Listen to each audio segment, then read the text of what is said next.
இந்த கோவிலுக்குள்ளே தான் டிராக்டரில் சாமியை அலங்காரம் பண்ணி வச்சுருக்காங்க. இவங்க காமிக்கிறேன். இதுதான் மெயின் என்ட்ரன்ஸு.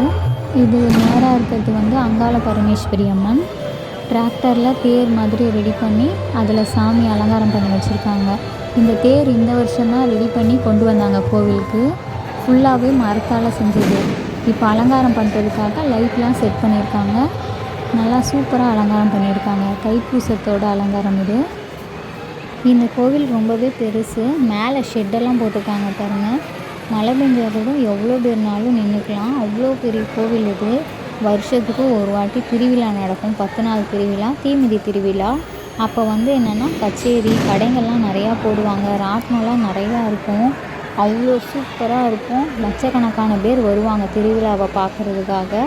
இன்றைக்கி வந்து தைப்பூசங்கிறதுனால இந்த கோவிலே முருகர் கோவிலும் இருக்குது.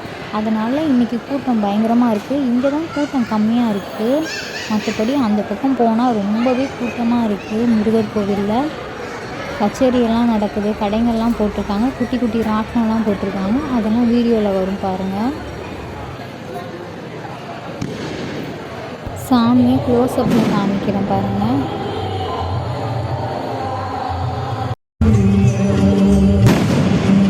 இருங்க அப்படியே நிலாவை காமிக்கிறேன். இதோ